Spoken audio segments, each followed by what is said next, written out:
I sit in the sterile courtroom watching my biological mother, Sarah, roll her eyes dismissively as the bailiff reads the case number. 26 years after abandoning their 4-month-old daughter at a fire station, my parents, David and Sarah Peterson, are suing me for half of the $3.4 million inheritance left by my grandfather. When Judge Harrison asks for opening statements, my attorney stands up and announces we have new evidence that changes everything.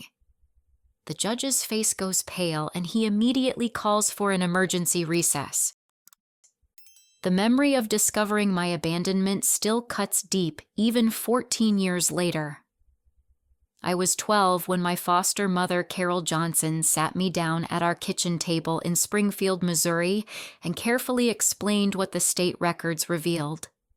My biological parents had left me at Fire Station 19 on a freezing January morning in 1998, wrapped in a thin yellow blanket with nothing but a note saying they couldn't care for me. Carol's gentle voice broke as she read me the official report. The firefighters had found me crying in the wooden box marked Safe Haven, my tiny fists red from the cold. My parents had vanished without providing any identification or medical history. For 4 months I had been completely dependent on them and they had simply walked away. The Johnsons became my sanctuary. Carol worked as a school librarian while her husband Frank managed a local hardware store. They never made me feel like a burden or a temporary placement. Their modest 2-story house on Elm Street became the first real home I had ever known. Carol would braid my hair each morning before school, and Frank taught me to ride a bicycle in their backyard garden. But the most transformative moment came when I was 8 years old. Frank answered a knock at our front door to find a distinguished elderly gentleman in a pressed navy suit. The man introduced himself as William Peterson, my biological grandfather, and asked if he could speak with me. William's weathered hands trembled as he knelt to my eye level on Carol's floral living room rug. His silver hair was neatly combed, and his kind blue eyes filled with tears as he studied my face. He explained that he had hired a private investigator to find me after learning about my abandonment from a family friend who worked in social services. I had no idea what my son had done. William said, his voice cracking with emotion. If I had known, I would have taken you myself immediately. You're my granddaughter, and you should never have spent a single day without family who loves you. Carol and Frank exchanged worried glances, but William quickly assured them he wasn't trying to disrupt my stable placement. He simply wanted to be part of my life if I would allow it. That afternoon marked the beginning of a relationship that would define my entire childhood and young adulthood. William visited every Sunday, bringing small gifts and listening to my school stories with genuine interest. He told me about his construction company, Peterson Building Solutions, which he had built from nothing after returning from Vietnam. His calloused hands showed decades of hard work, but his gentle manner made me feel precious and valued. Real family isn't about blood, Annalise, he would say during our walks through Wilson Park. It's about showing up, being present, and choosing to love someone every single day. Your parents made their choice, and I'm making mine.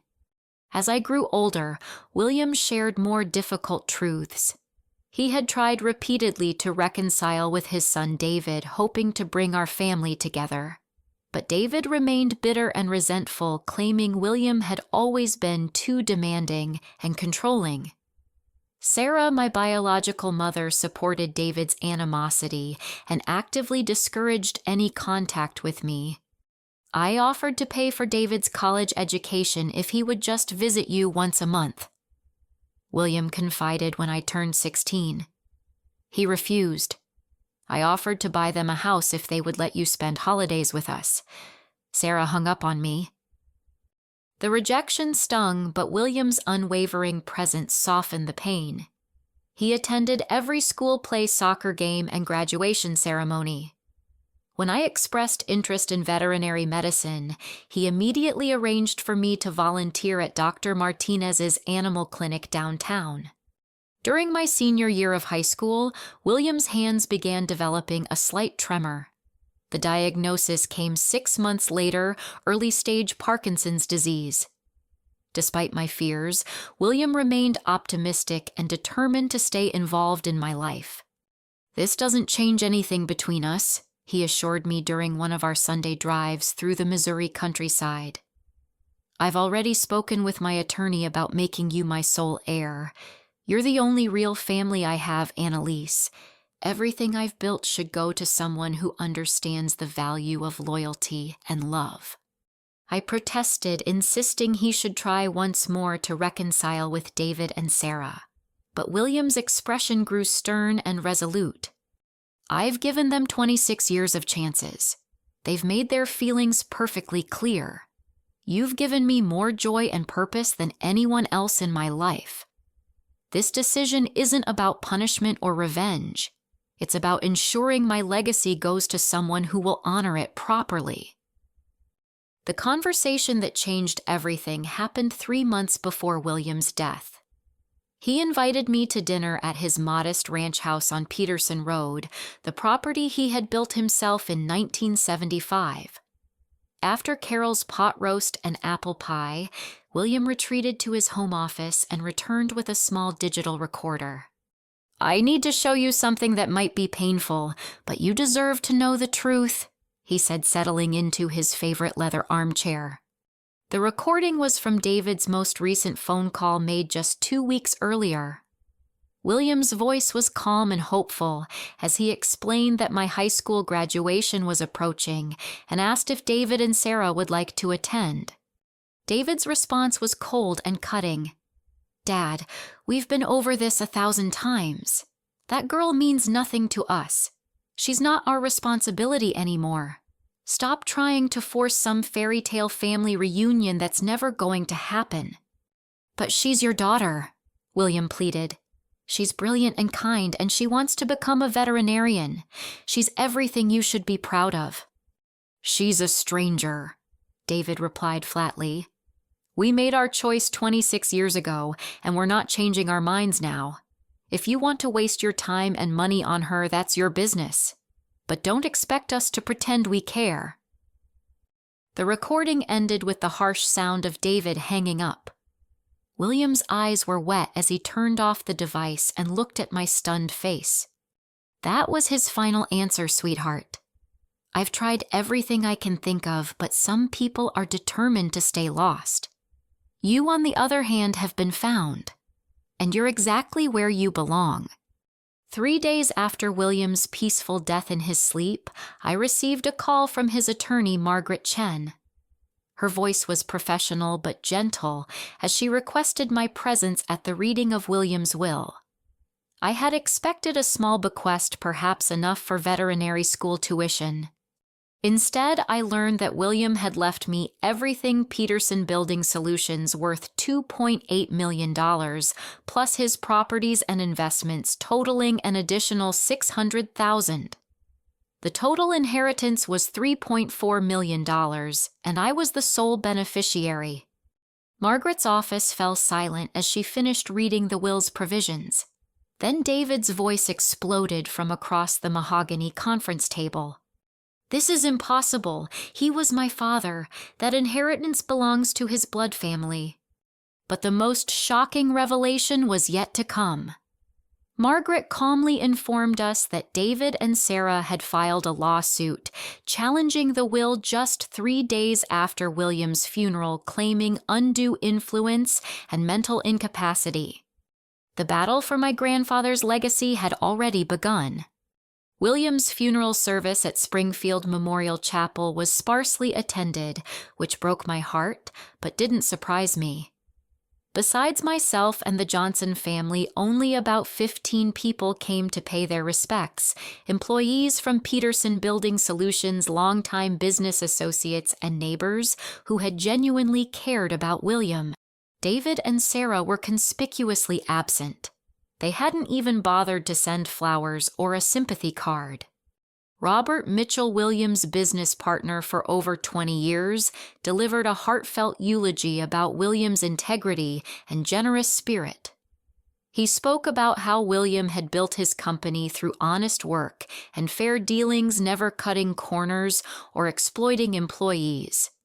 William Peterson was a man who understood that true wealth comes from the relationships we build and the love we share. Robert said, his voice echoing through the nearly empty chapel. His greatest pride wasn't his business success, but the remarkable young woman he got to call his granddaughter. After the burial at Greenwood Cemetery, Margaret Chen invited me to her downtown law office for the official reading of William's will.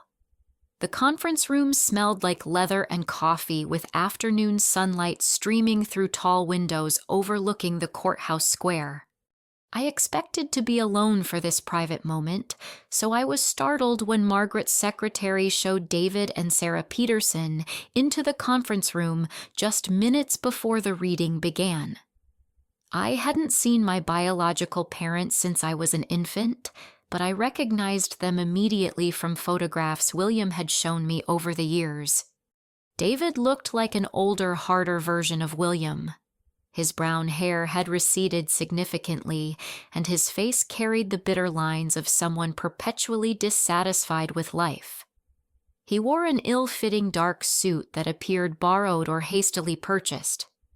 His cold gray eyes swept over me with undisguised contempt. Sarah was smaller than I had imagined, with bleached blonde hair and too much makeup that couldn't quite hide the stress lines around her mouth. Her black dress was tight and inappropriate for a funeral setting. She clutched an oversized purse and kept checking her phone throughout Margaret's introductory remarks.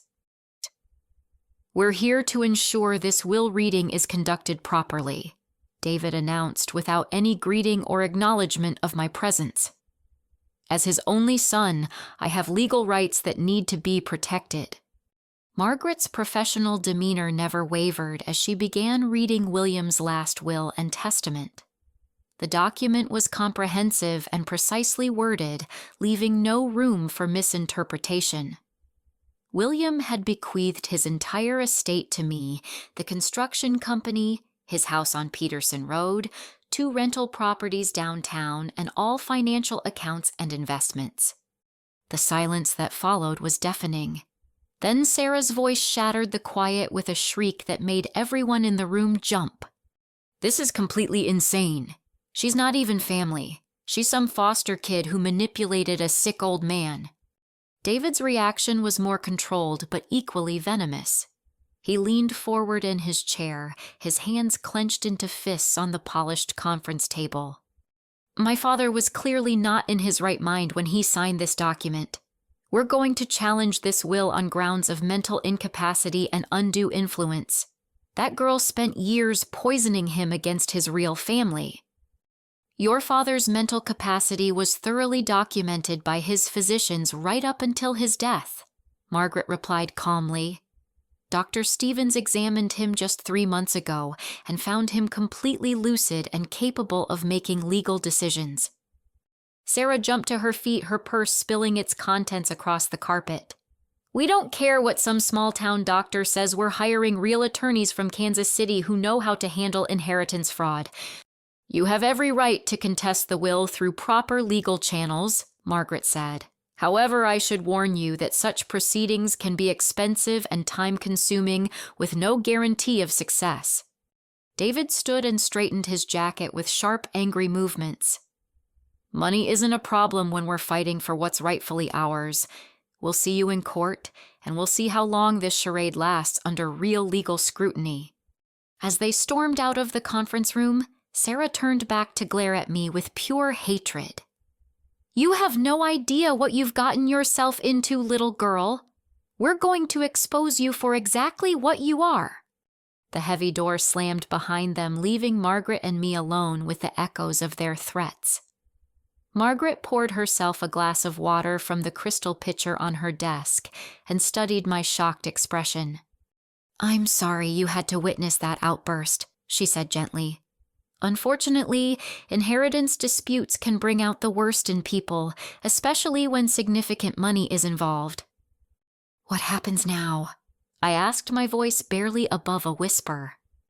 They'll likely file a formal complaint within the next few weeks, alleging that your grandfather lacked mental capacity or that you exerted undue influence over his decisions.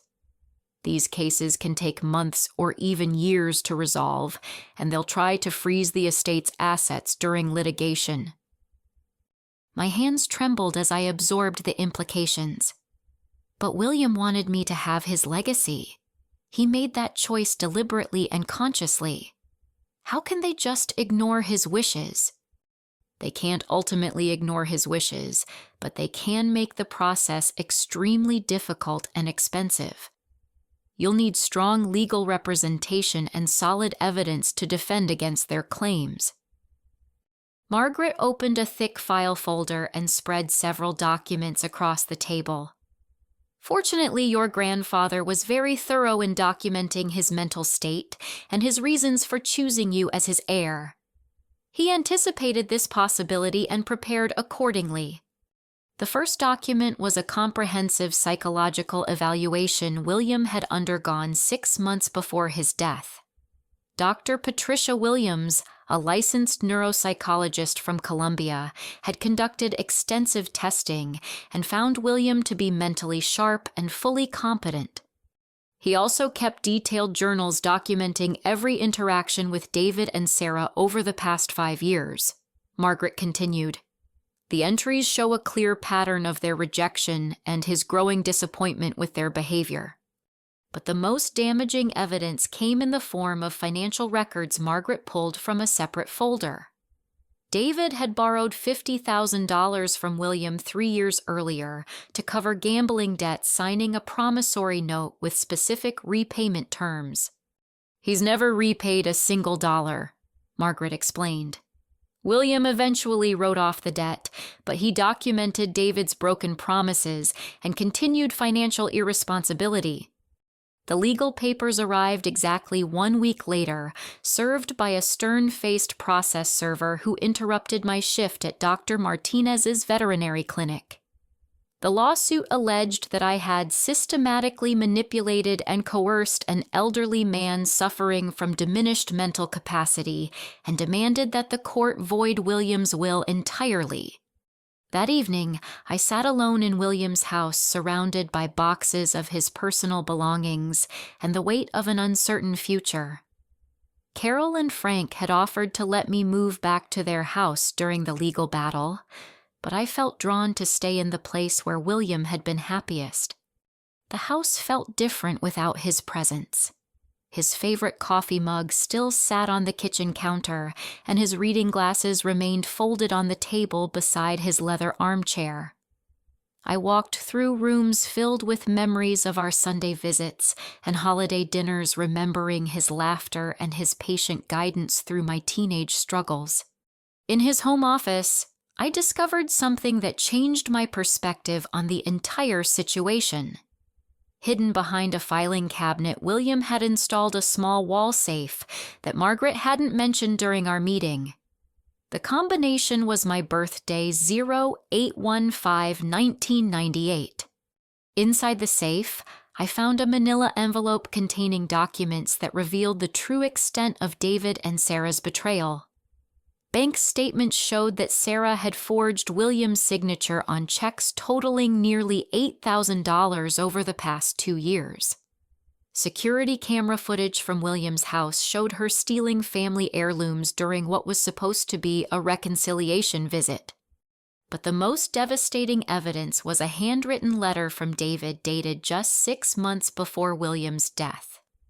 In the letter, David coldly calculated the value of his future inheritance and discussed selling portions of the construction company to pay off mounting credit card debts.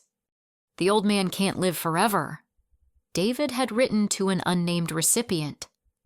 "Once he's gone, we'll contest whatever ridiculous will he's written and get what's ours by right. Sarah's already researched the best inheritance lawyers in Missouri." Margaret's reaction to these discoveries was immediate and decisive. "This changes everything," she said during our emergency meeting the next morning. "We're not just defending against their lawsuit anymore. We're filing countersuits for theft, fraud, and elder abuse." As I left Margaret's office that day, I felt a mixture of vindication and sadness. William had been right about David and Sarah's true nature, but knowing the depth of their greed still hurt. They had never seen me as a person worth loving, only as an obstacle to their financial plans. The real battle was just beginning, but now I understood exactly what I was fighting for: not just money or property, but William's memory and the validation of a love that had shaped my entire life. David and Sarah's media campaign began 3 days after we filed our countersuits. The Springfield Daily News ran a front-page story with the headline, "Local Woman Accused of Elder Abuse in $1 Million Inheritance Dispute," complete with a photograph of me leaving Margaret's office looking tired and overwhelmed. The article painted a sympathetic picture of David and Sarah as grieving children who had been cruelly excluded from their father's will by a manipulative outsider. Sarah's quotes were particularly damaging, filled with crocodile tears and carefully crafted lies. "My father was a kind, generous man who would never have abandoned his own children unless someone was poisoning his mind against us," she told the reporter. This girl spent years isolating him from his real family, and now she's stolen everything that should have gone to his blood relatives. David's statements were more calculated and coldly accusatory. "We have evidence that Annalise Johnson systematically manipulated our father during his illness, taking advantage of his diminished mental capacity to turn him against us. We're confident the courts will see through her deception and restore our rightful inheritance." The false narrative spread quickly through Springfield's close-knit community. Within a week, I could feel the whispers and stares whenever I went grocery shopping or stopped by the post office. People who had known William for decades began questioning my relationship with him, wondering if there might be truth to David and Sarah's accusations. The harassment extended to my foster family as well. Carol received several phone calls from strangers demanding to know whether I had ever exhibited manipulative or dishonest behavior. Someone left anonymous notes on the Johnsons' car windshield calling them enablers and suggesting they were part of the conspiracy. Frank was confronted at his hardware store by customers who questioned his judgment in raising me. One particularly nasty encounter involved a longtime neighbor who accused him of helping that girl destroy a real family for money. My job at the veterinary clinic became increasingly uncomfortable as rumors circulated among clients and staff. Dr. Martinez remained supportive, but I could see the doubt creeping into some people's eyes. A few clients specifically requested that I not handle their pets, claiming they didn't feel comfortable with someone under investigation for elder abuse. Margaret advised me to keep a low profile and avoid responding to media inquiries, but the silence felt like an admission of guilt. Meanwhile, David and Sarah continued their publicity campaign, appearing on local television and radio programs to share their heartbreaking story of family betrayal. Behind the scenes, Margaret's private investigator began uncovering the truth about my biological parents' background.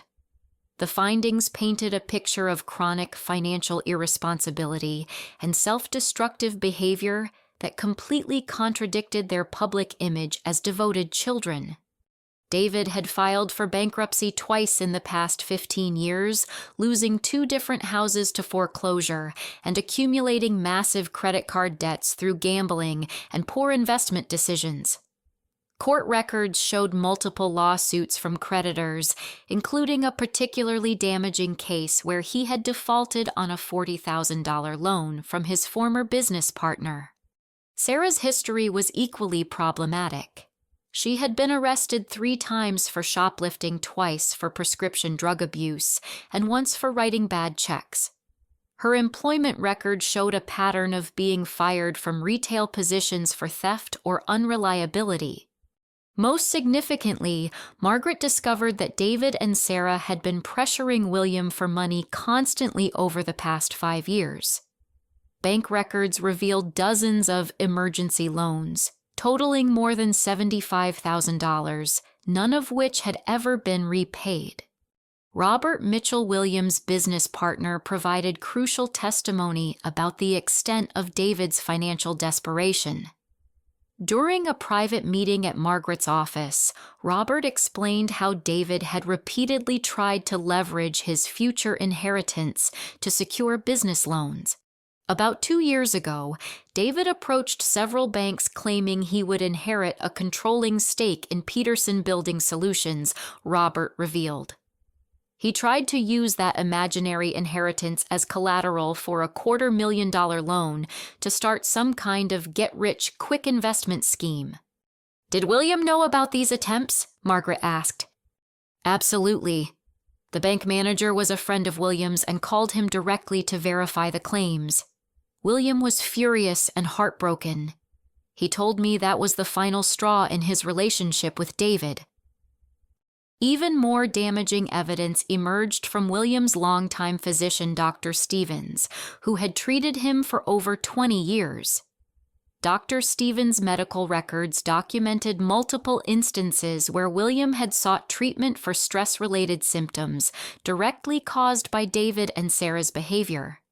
Mr. Peterson came to my office several times complaining of anxiety and sleeplessness related to his family situation. Dr. Stevens testified in his deposition. He was particularly distressed by his son's constant financial demands and his daughter-in-law's hostile attitude toward his granddaughter. The most revealing evidence came from William's journal entries, which Margaret had been carefully reviewing and organizing.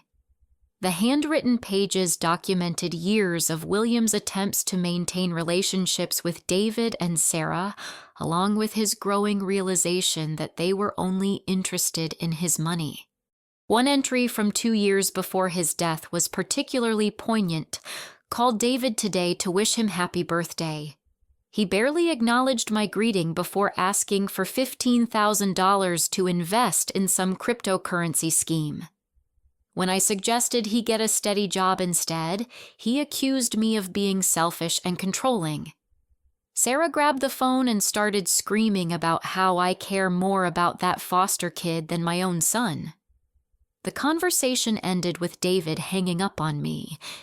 I don't think I can take much more of this heartache." Another entry written just 6 months before William's death showed his final decision regarding the inheritance. "Had lunch with Annalise today and listened to her talk about her veterinary studies. She's so passionate about helping animals and making a positive difference in the world." Meanwhile, David called this morning demanding money for another business opportunity and threatening to cut me off completely if I refuse. The contrast couldn't be clearer. Annalise has shown me nothing but love and respect, while my own son sees me as nothing more than an ATM machine. Margaret's investigation also revealed that David and Sarah had been researching inheritance law and consulting with attorneys long before William's death. Internet search records from their home computer showed dozens of queries about contesting wills, proving undue influence, and inheritance fraud. Most damning of all was the discovery that they had already hired attorney Jonathan Blake from Kansas City 6 months before William died, paying him a $5,000 retainer to evaluate their legal options regarding a future inheritance dispute. The evidence painted a clear picture of premeditation and greed that completely undermined David and Sarah's claims of being surprised and hurt by William's will. They had been planning this lawsuit for months, possibly years, regardless of William's actual wishes or mental state. As we prepared for the next phase of legal proceedings, I found strength in knowing that the truth was on our side. William's love for me had been genuine and well documented, while David and Sarah's motivations were transparently selfish and calculated. But the most shocking revelation was still to come, hidden in security footage that would expose the true depths of their deception and greed. The deposition phase began in early October at Margaret's law office, with both sides gathering testimony from key witnesses under oath. David arrived first impeccably dressed in a charcoal gray suit and accompanied by his attorney Jonathan Blake, a heavy-set man with silver hair and an intimidating presence. David's testimony began with what appeared to be heartfelt remorse about his relationship with William. He spoke eloquently about his childhood memories and expressed deep regret about their estrangement during William's final years. "My father was a proud man who had difficulty accepting help." David said, his voice carefully modulated to convey sincerity. "I tried many times to reconcile with him, but he had become convinced that I was only interested in his money. Nothing could have been further from the truth." Jonathan Blake guided David through a narrative that painted him as a loving son who had been systematically turned against by my alleged manipulation. According to David's version of events, I had deliberately isolated William from his family while convincing him that David and Sarah were greedy and uncaring. "Annalise was very clever about it," David claimed. "She would schedule her visits when she knew we couldn't be there, and she constantly fed my father stories about how busy we were or how we didn't really care about him. Over time, she convinced him that we were only interested in his inheritance." Margaret's cross-examination was methodical and devastating.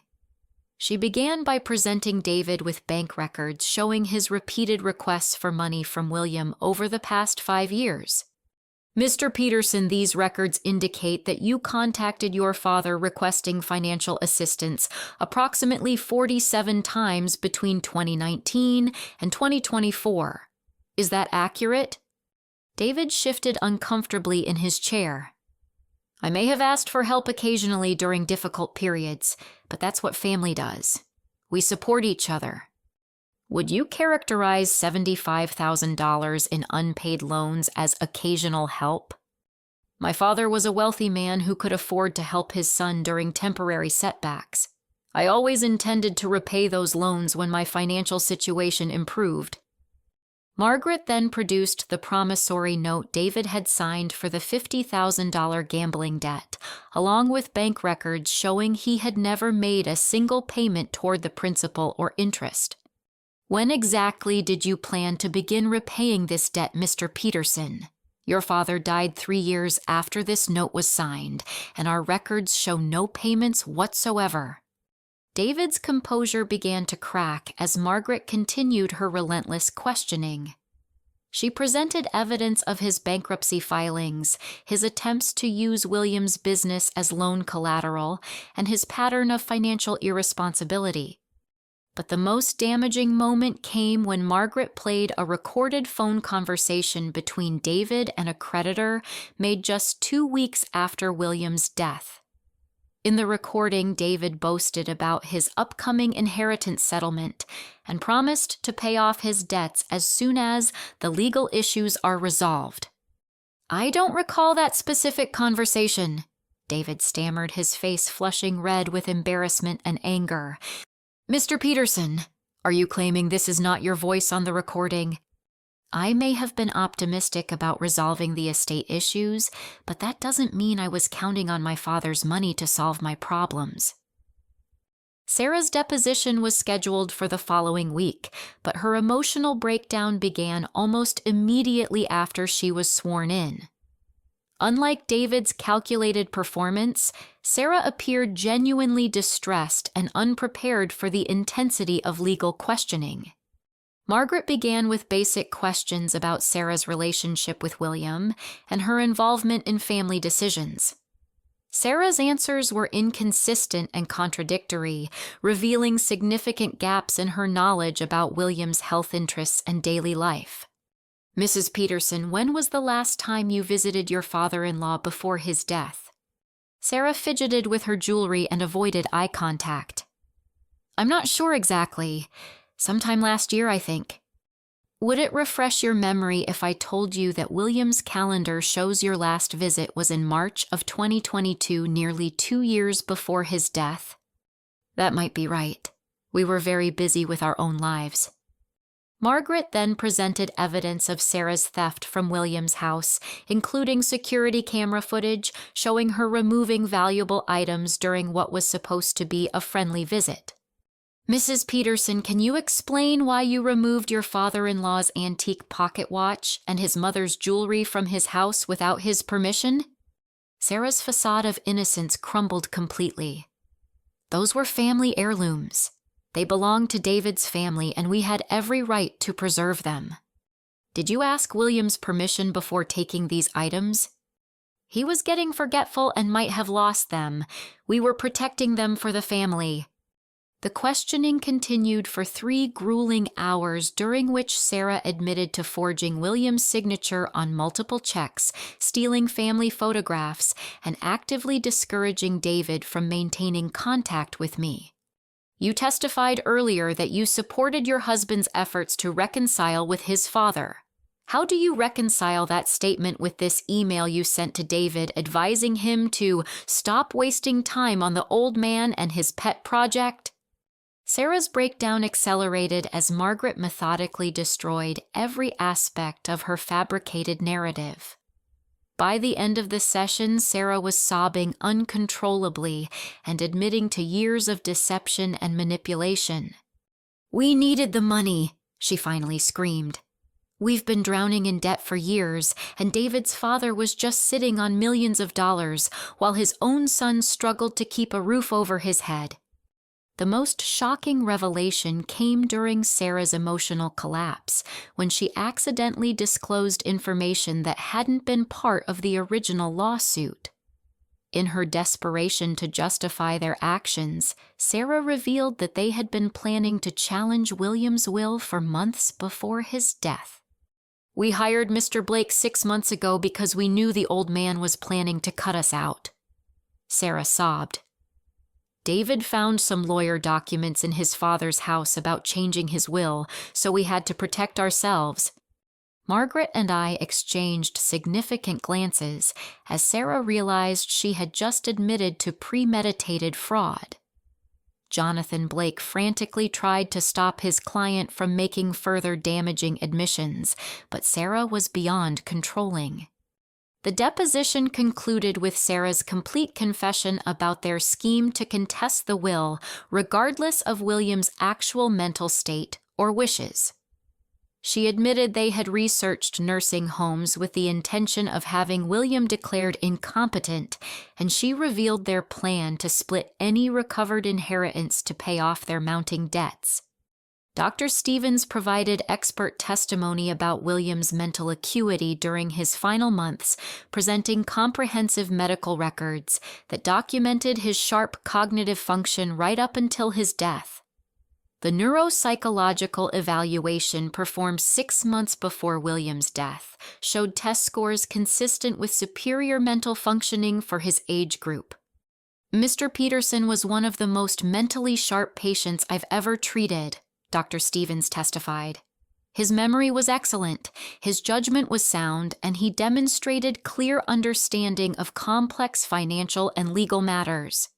Any suggestion that he lacked mental capacity is absolutely false."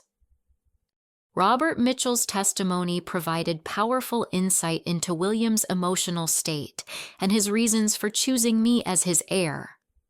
Robert had worked closely with William for over 20 years and had witnessed firsthand the deterioration of his relationship with David and Sarah.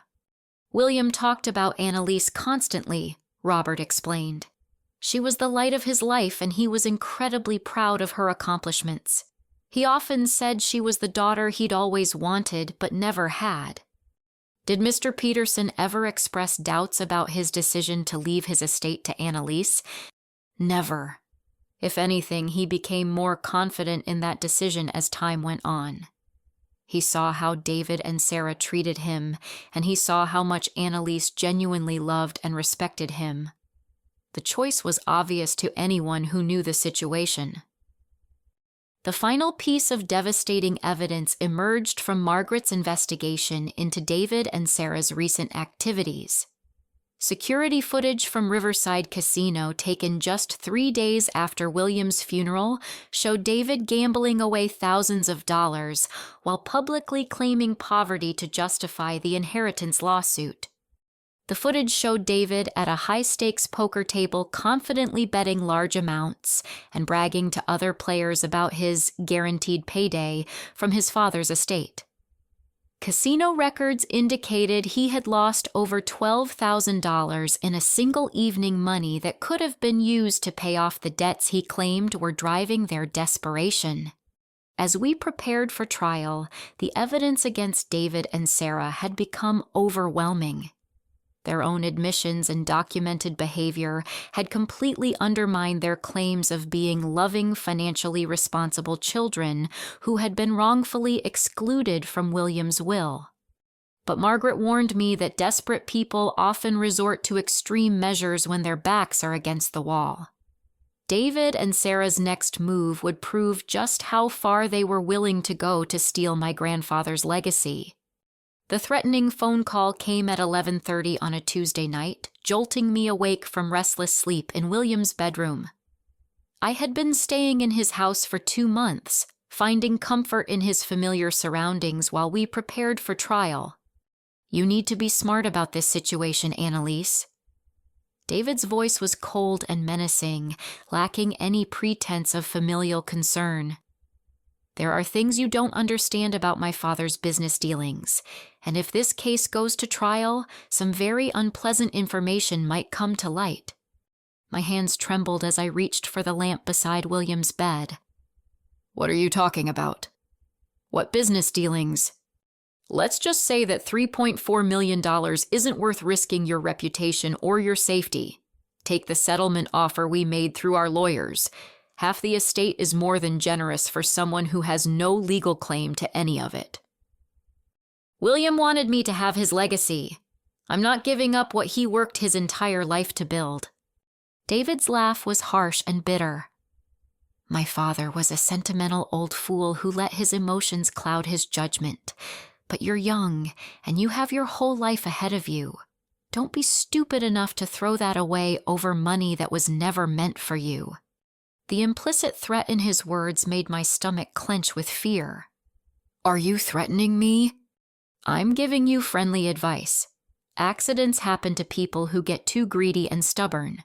You should think carefully about whether this fight is really worth the potential consequences." The line went dead, leaving me alone in the darkness with the echo of his menacing words. I immediately called Margaret's emergency number and reported the conversation, but the real terror began the next day when I noticed a dark sedan following me home from the veterinary clinic.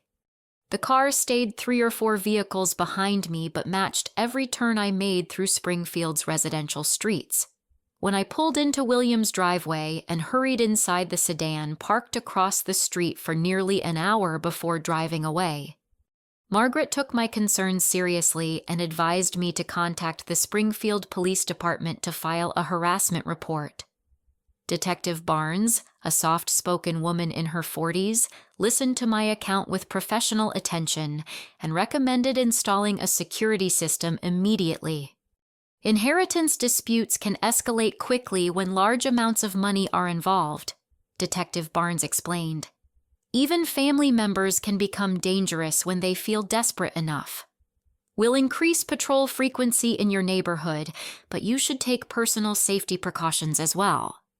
That afternoon, Carol and Frank helped me install motion-activated cameras around William's property and upgraded all the door locks. Frank also gave me a canister of pepper spray and made me promise to carry it everywhere I went. The harassment campaign expanded beyond direct threats to me. Sarah made an unexpected visit to Carol's library, approaching her desk during the busy afternoon period when several patrons were within earshot. I think you should know what kind of person you raised, Sarah announced loudly, her voice carrying across the quiet reading room. That girl you're so proud of has been systematically stealing from elderly people and manipulating them for their money. Carol maintained her professional composure despite the public attack. I think you should leave now, Mrs. Peterson. This isn't an appropriate place for personal discussions. She's fooled you just like she fooled my father-in-law. Sarah continued, raising her voice even higher. But we have proof of her crimes, and soon everyone in this town will know exactly what she's capable of. Several library patrons stopped their activities to listen to the confrontation, and Carol could see them whispering among themselves about the accusations. Sarah's performance was clearly designed to damage my reputation in the community and pressure my foster family to withdraw their support. Frank faced his own harassment at the hardware store when David appeared during the busy Saturday morning rush. Unlike Sarah's emotional outburst, David's approach was calculated and coldly threatening. You need to talk some sense into that girl before this situation gets completely out of hand, David told Frank in front of a store full of customers. My family has resources and connections that she can't begin to understand. If she continues this ridiculous legal battle, people might start asking uncomfortable questions about how she ended up with so much money. Frank's response was firm and unwavering. Annalise is a good person who loved your father more than you ever did. If you have problems with William's will, take them up with the courts and leave our family alone. David's smile was cold and predatory.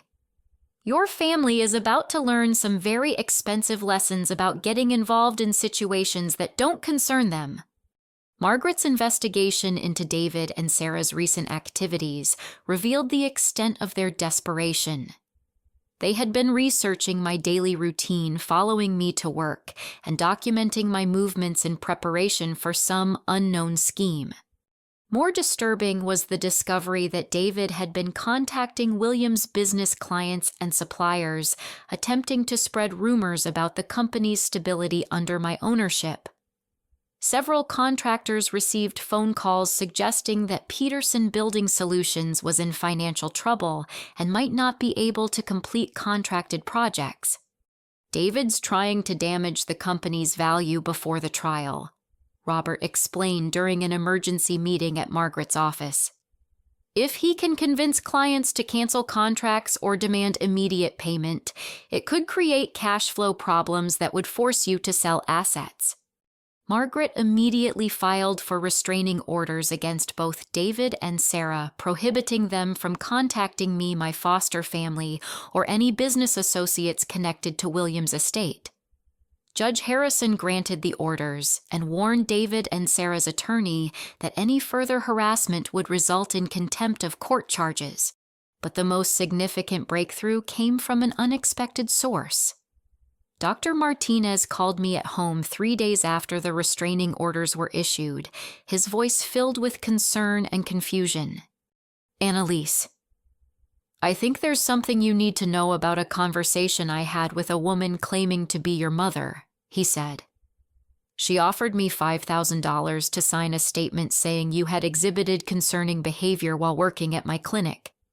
My heart pounded as I absorbed the implications. What kind of concerning behavior?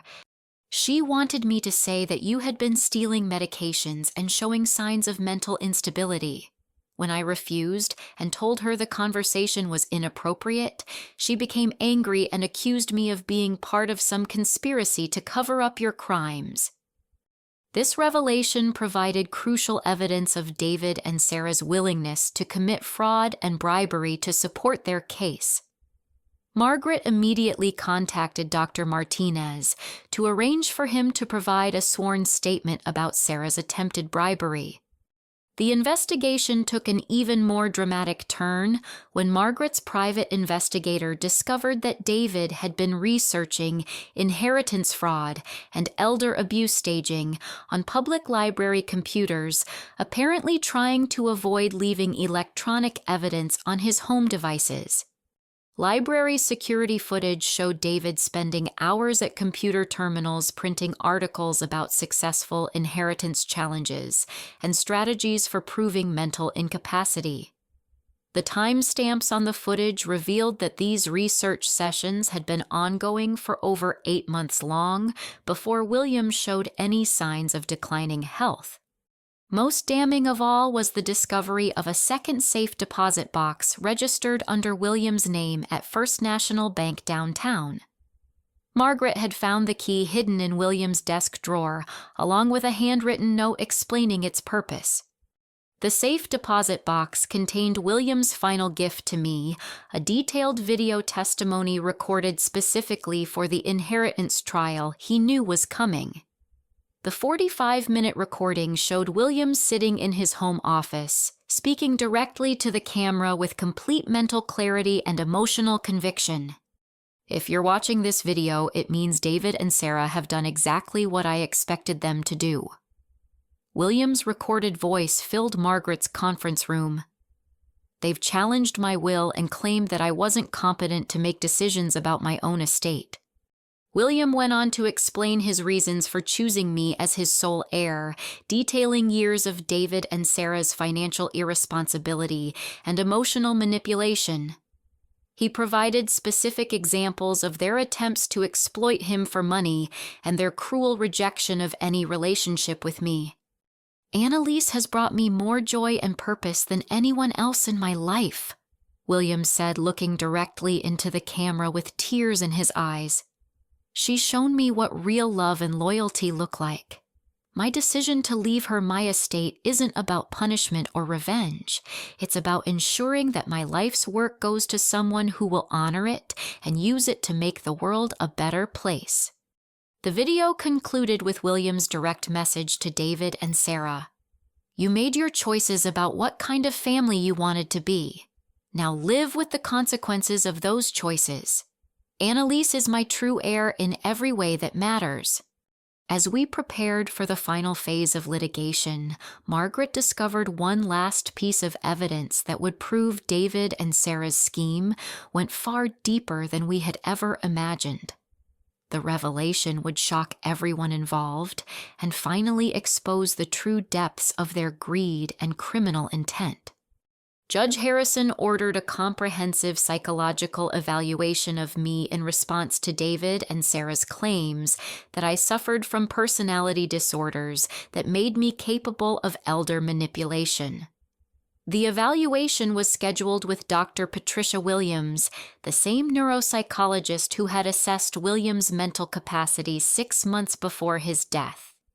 Dr. Williams conducted 3 separate sessions at her Columbia office, administering standard psychological tests and conducting extensive interviews about my relationship with William, my foster family experiences, and my educational and career goals. "These allegations about your mental state are completely unfounded," Dr. Williams concluded after reviewing my test results. "You demonstrate excellent psychological adjustment, strong moral reasoning, and healthy emotional attachments.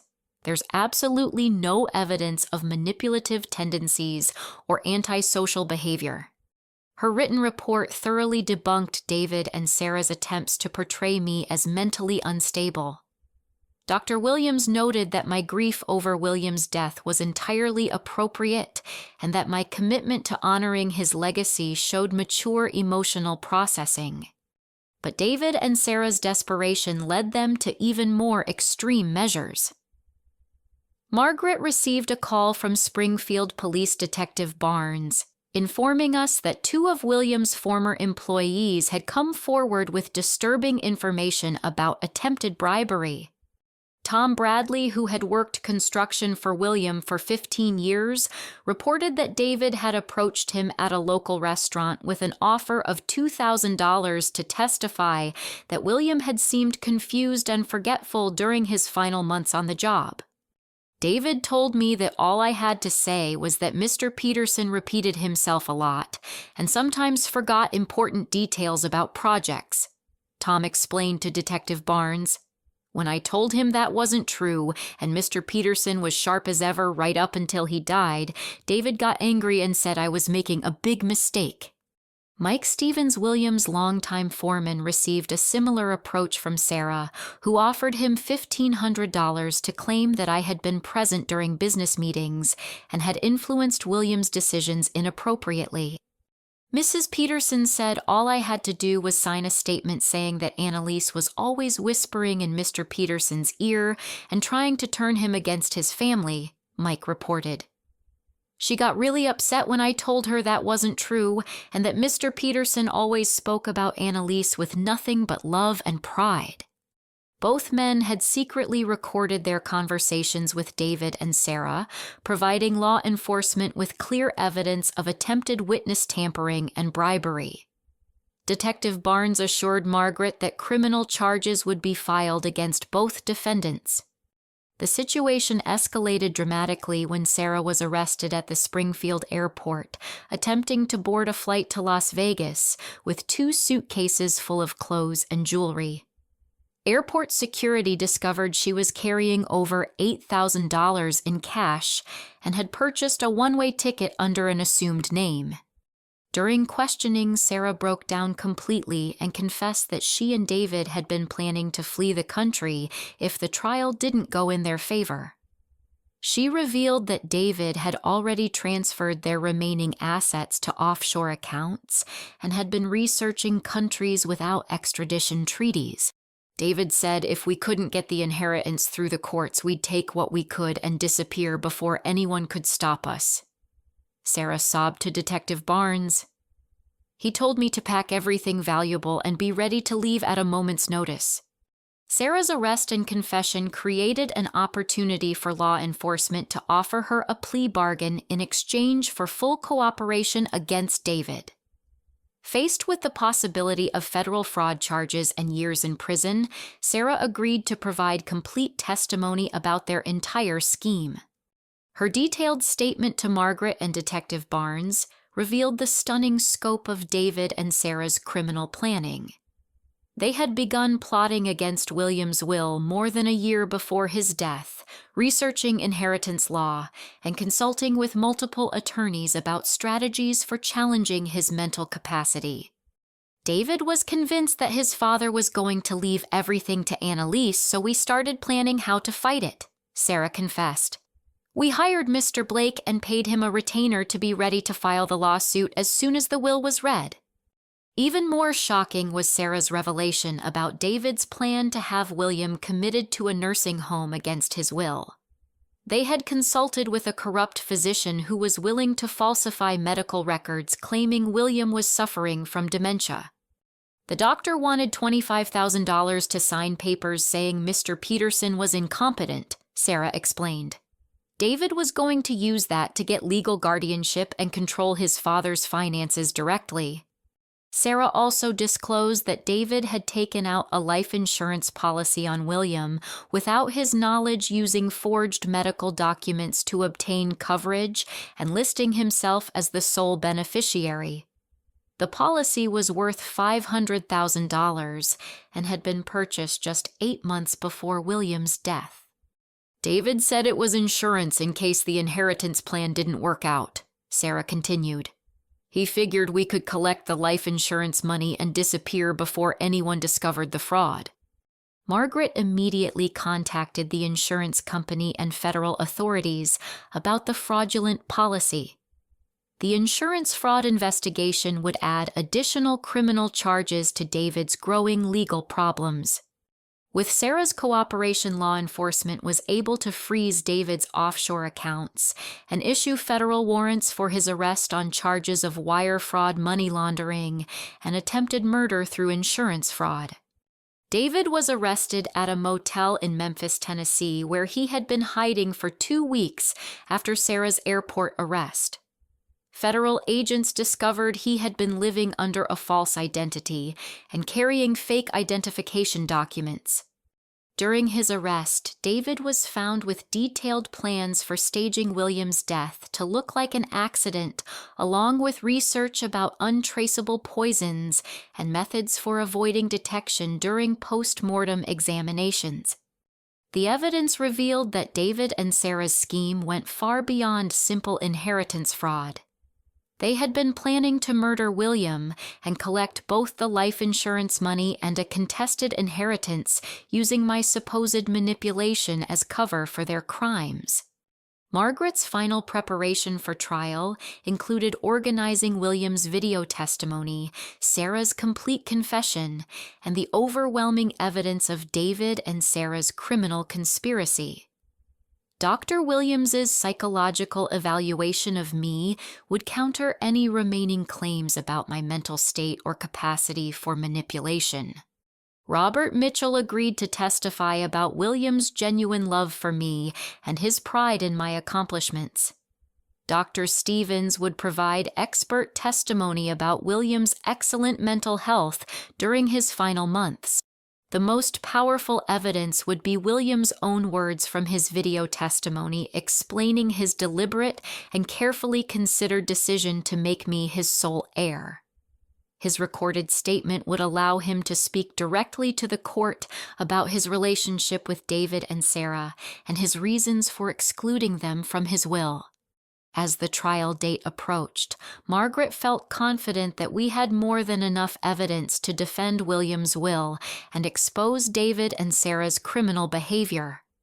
But she warned me that facing them in court would be emotionally difficult, even knowing the truth about their schemes. "They're going to try to attack your character and your relationship with William," Margaret explained. "You need to be prepared for them to say terrible things about you and your grandfather. Remember that their lies can't change the truth about the love you shared." The stage was set for a courtroom confrontation that would determine not just the fate of William's estate, but whether justice would be served for his memory and the love he had shown me throughout my life. The courtroom at Springfield County Courthouse was packed beyond capacity on the morning of November 15th. Local media representatives filled the front rows, while curious community members crowded into every available seat. Outside television news trucks lined the street as reporters prepared to cover what had become the most sensational legal case in Springfield's recent history. I arrived with Margaret and the Johnson family feeling nervous, but determined to defend William's memory and his final wishes. Carol squeezed my hand as we walked through the crowd of photographers and reporters, shouting questions about the inheritance and the criminal charges against David. David sat at the defendant's table with his new attorney, Richard Morrison, a young public defender who had been assigned to replace Jonathan Blake after Blake withdrew from the case following Sarah's confession. David looked haggard and defeated his expensive suit, replaced by an orange county jail uniform. Sarah was conspicuously absent, having already been sentenced to 2 years probation and community service in exchange for her cooperation. Her testimony would be presented through video deposition, sparing her the humiliation of facing the courtroom crowd. Judge Harrison called the court to order and addressed the packed gallery with stern warnings about maintaining proper courtroom decorum.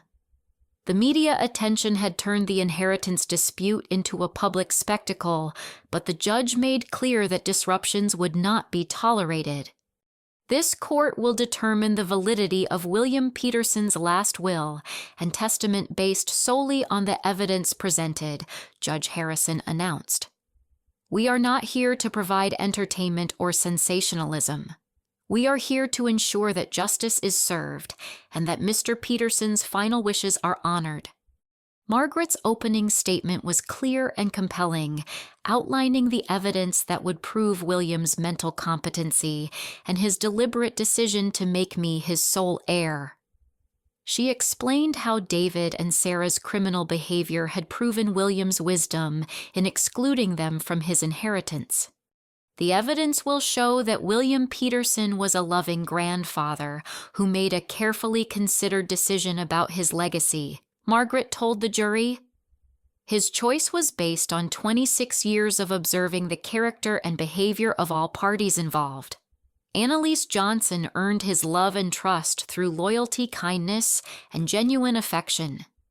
David and Sarah Peterson forfeited their claim to his estate through greed, manipulation, and ultimately criminal conspiracy. Richard Morrison's opening statement was brief and defensive, focusing on David's claimed remorse and his alleged desire to reconcile with his father. Without Sarah's support and facing overwhelming evidence of criminal behavior, Morrison had little to work with. The presentation of evidence began with William's video testimony, which Margaret had saved as the centerpiece of our case. The courtroom fell completely silent as William's recorded voice filled the space, speaking directly to the jury about his relationship with me and his reasons for excluding David and Sarah. "I want everyone to understand that my decision was not made in anger or haste," William said from the large screen at the front of the courtroom. "I spent years hoping that David would change, that he would show some genuine love for his family, instead of just seeing us as sources of money. But his behavior only got worse over time." William's explanation of David and Sarah's financial exploitation brought audible gasps from the gallery. His detailed account of their theft, manipulation, and threats painted a picture of adult children who had completely abandoned any pretense of familial love. "Annalise, on the other hand, has brought nothing but joy into my life." William continued, his voice filled with warmth and pride. "She never asked me for money or tried to influence my business decisions. She simply loved me as her grandfather and treated me with the respect and kindness that every elderly person deserves." The video concluded with William's direct address to David and Sarah. "You had every opportunity to be part of this family, but you chose greed over love and manipulation over honesty. Annalise is my true heir because she understands what family really means." David's reaction to his father's testimony was visible from across the courtroom. His face flushed red with anger and humiliation as William's words destroyed any remaining sympathy the jury might have felt for him. Sarah's video deposition was equally damaging to any claims of innocence or victimhood. Her confession detailed every aspect of their criminal conspiracy, from the forged insurance documents to the planned murder scheme. "We knew Mr. Peterson was going to leave everything to Annalise, so we started planning how to get rid of him and make it look natural," Sarah's recorded voice explained. "David said if we could collect the life insurance money and then contest the will successfully, we'd end up with almost $4 million. The insurance fraud evidence was particularly shocking to the courtroom observers. Federal agent Rebecca Torres testified about discovering David's fake medical documents and the forged physician's signatures used to obtain the life insurance policy. Mr. Peterson never consented to this policy and was completely unaware of its existence," Agent Torres explained. "The medical records used to justify the coverage were completely fabricated, including false claims about Mr. Peterson's mental health and life expectancy." Dr. Patricia Williams provided expert testimony about both Williams' mental competency and my psychological stability. Her professional assessment completely refuted any claims that either of us was incapable of making sound decisions about the inheritance. Mr. Peterson's cognitive testing showed superior mental function for his age group, Dr. Williams testified. There was absolutely no evidence of dementia, confusion, or diminished capacity. His decision-making abilities were completely intact. Regarding my psychological evaluation, Dr. Williams was equally definitive. Annalise Johnson demonstrates excellent mental health and strong moral reasoning. There is no evidence whatsoever of manipulative tendencies or antisocial behavior. Her grief over her grandfather's death is entirely appropriate and shows healthy emotional attachment. Robert Mitchell's testimony provided powerful insight into William's business acumen and his genuine pride in my accomplishments. Robert had worked closely with William for over 20 years and could speak authoritatively about his mental sharpness during his final months. William was excited about teaching Annalise the construction business, Robert explained. He thought she had excellent instincts and would bring fresh ideas to the company. He often said that having her as his heir would ensure that Peterson Building Solutions would continue to operate with integrity and fairness. Dr. Stevens's medical testimony confirmed William's excellent health and mental acuity right up until his peaceful death. The medical records showed no evidence of cognitive decline or any condition that would have affected his decision-making capacity. The most dramatic moment of the trial came when Margaret presented the evidence of David's attempted murder plot. The detailed plans found in his motel room, along with his research into untraceable poisons, created a stunned silence in the courtroom.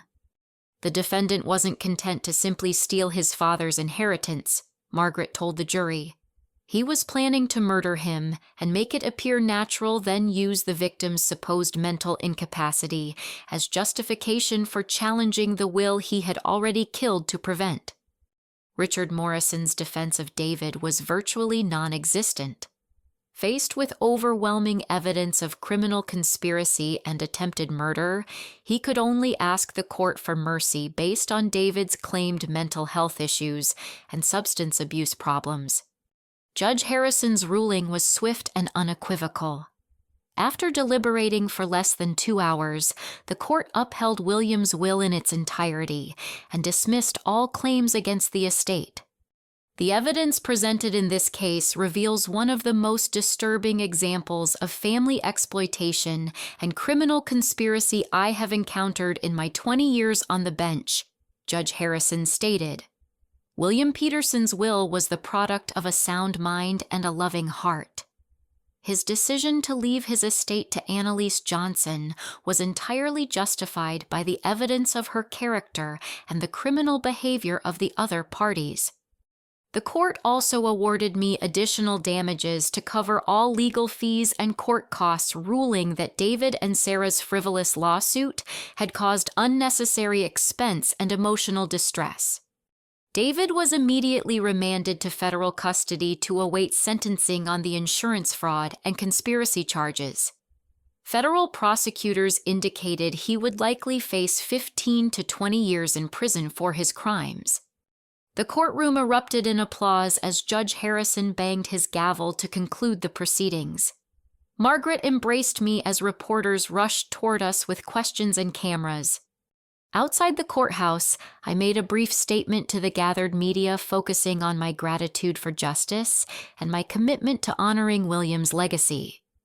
My grandfather was a good man who believed in hard work, integrity, and treating people fairly, I said, my voice shaking with emotion.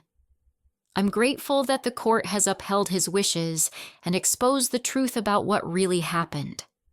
Now I can focus on using his legacy to make a positive difference in the world. 6 months later, my life had transformed completely. I had used part of William's inheritance to establish the William Peterson Scholarship Fund for foster children pursuing veterinary medicine. The fund would provide full college tuition for 20 students each year, ensuring that other young people without family support could achieve their educational dreams. Peterson Building Solutions continued to thrive under Robert's experienced management and my growing involvement. I had enrolled in evening business courses to learn about construction management and planned to eventually take over full ownership of the company. The most wonderful change was my relationship with Thomas Richardson, a veterinarian I had met through Dr. Martinez. Thomas had supported me throughout the legal battle and helped me process the emotional trauma of discovering the truth about my biological parents. Our wedding took place the following spring in the garden behind William's house, which I had converted into an animal sanctuary for rescued pets. Carol and Frank walked me down the aisle while Robert served as master of ceremonies. The ceremony was small and intimate, focused on the family bonds that really mattered. As I exchanged vows with Thomas, I felt William's presence and approval surrounding us. During my wedding toast, I reflected on the lessons William had taught me about family love and integrity. Real family isn't determined by blood or genetics, I said to our gathered friends and loved ones. It's built through choice, commitment, and unconditional love. William chose to be my grandfather, and Carol and Frank chose to be my parents. Thomas chose to love me despite all the chaos and uncertainty of this past year. I raised my glass toward William's portrait, which sat on a table decorated with his favorite flowers. Thank you, Grandpa, for teaching me that love is stronger than greed, that integrity matters more than money, and that family is something we create through our choices, not something we inherit through accident of birth. 2 years later, I stood at William's grave on the anniversary of his death, holding my newborn daughter Elizabeth in my arms. The baby was named after William's beloved mother, whose jewelry Sarah had once tried to steal. "I wish you could meet your great-granddaughter, Grandpa," I whispered to the granite headstone bearing his name. "She's going to grow up knowing about the wonderful man who loved her grandmother enough to give her a future filled with possibilities." The veterinary practice Thomas and I had opened together was thriving, and Peterson Building Solutions had expanded to 3 neighboring counties. We had used William's legacy to create jobs, provide scholarships, and support local charities that helped at-risk children.